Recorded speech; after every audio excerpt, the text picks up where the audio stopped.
And I'm going to start this by telling you, I'm about to defend LeBron James. So get your knickers ready to be twisted because I'm about to defend the Kings. I'm going to start with this. First off, every word he said was correct. There is a fascination with ring culture. Now, I will say that, and I guess mild opposition to that the goal of team sports is to win championships. And I don't care what level you're at. I don't care if it is your elementary school field day team. I don't care if you're that. I want to win the field day championship. Miss Gherkin's third grade class, monster, son. Nobody was getting the mighty Gherkin Gators. I agree with LeBron. It is also too emphasized. This belief that you can't be a great player if you don't get a ring is dumb. It would not be dumb if the NBA was a one-on-one basketball league, because then one man would win a title. But this concept of you're not a great player if you can't win a ring is dumb, because then you have to tell me that Karl Malone was not a great player, that Charles Barkley was not a great player, that John Stockton was not a great player, that Allen Iverson was not a great player, that Patrick Ewing was not a great player, that Steve Nash was not a great player, that Reggie Miller was not a great player, that Elgin Baylor, for you old hats, was not a great player, that Chris Paul was not a great player, that James Harden is not a great player. You have to, that's just the first 10. Those were 10 I came up with off the top of the noggin because you hear about them all the time. Now, the reason LeBron is getting attacked for this take on ring culture is because LeBron James was a Cleveland Cavalier. And then he took his talents to South Beach. Why? To go win a championship. Not one, not two, not three, not four. You know the joke. So he went to Miami. And I don't think anybody out there is going to argue that he did it to chase a ring. And then he left there and he went back to Cleveland to chase a ring. And then he left Cleveland and he went to Los Angeles to chase a ring. LeBron has been chasing rings his entire career. So I will acknowledge it is absolutely hypocritical on its surface for LeBron James to be the guy to say this. However, America, it's your fault that he had to do that. Because here's the reality. Had LeBron James, let's say, theoretically said, I'm a lifelong Cavalier. I'm a Cleveland-born, Cleveland-bred Cavalier. I am the king. You are all witnesses. I'm staying in C-Town. And had he stayed in C-Town, and let's say hypothetically that the Cleveland Cavaliers never won a ring around LeBron. LeBron James could have averaged 52, 12, and 10 his whole career. But if he didn't get a ring, he knows, and I know, and let's be honest with each other, America, you know, that you never would have listed him amongst the greats. But if he never got a ring, you all would have said, he's not one of the GOATs. He's not in the conversation. He had to chase a ring because if he did not get a ring, at least one, but preferably more, you never would have put him in the conversation of the GOAT. And LeBron James, and I don't fault him for this because it's not wrong.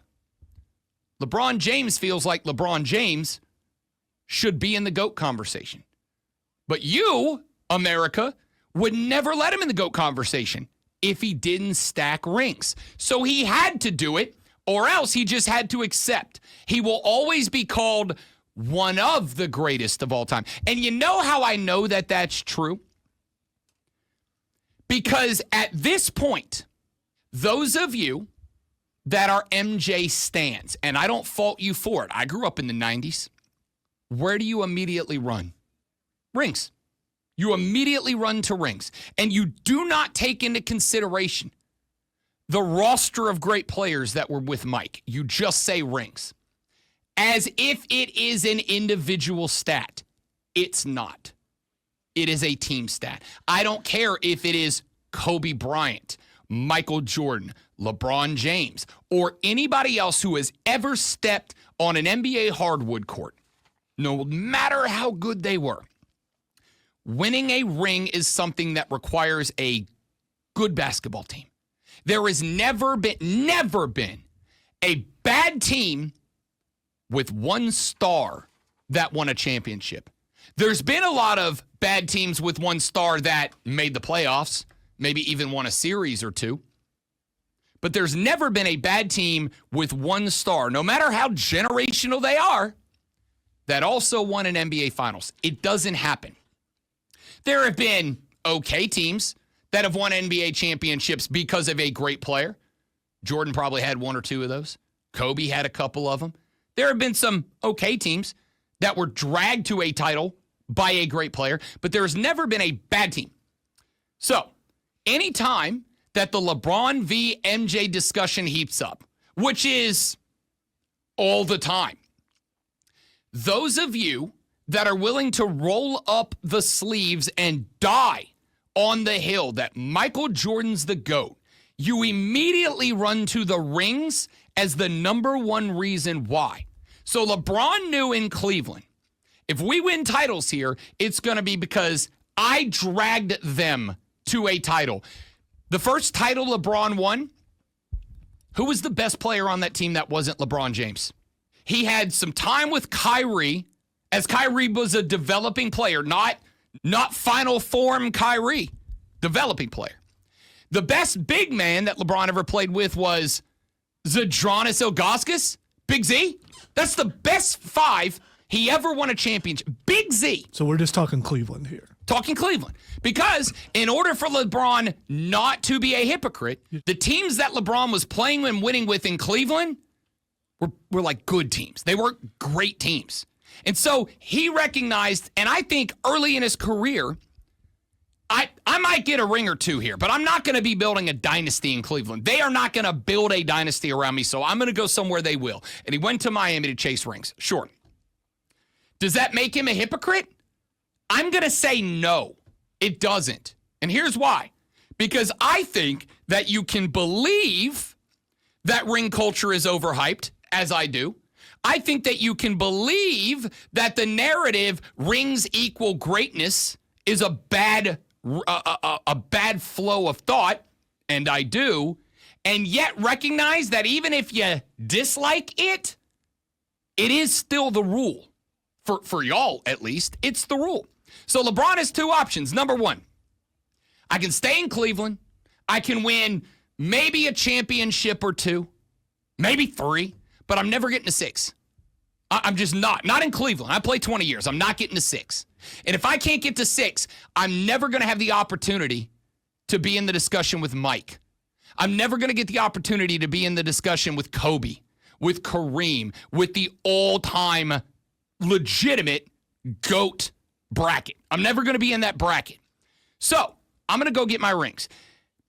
And I say that because I dislike, no, I don't dislike, I despise hot takes in radio.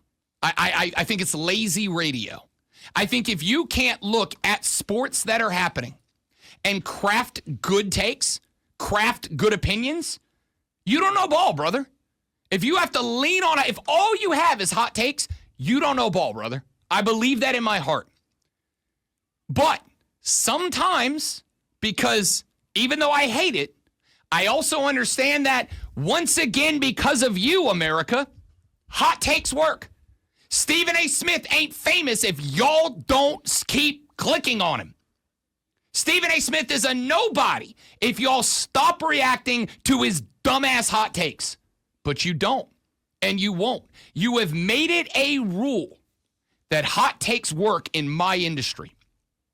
And do you know what that does to somebody like me who despises hot takes, who thinks that rule sucks? You make me do it. I don't have a choice. Because if I want to stay employed, if I want to come in here and do this job every day, I have to succeed. I have to get you guys to listen.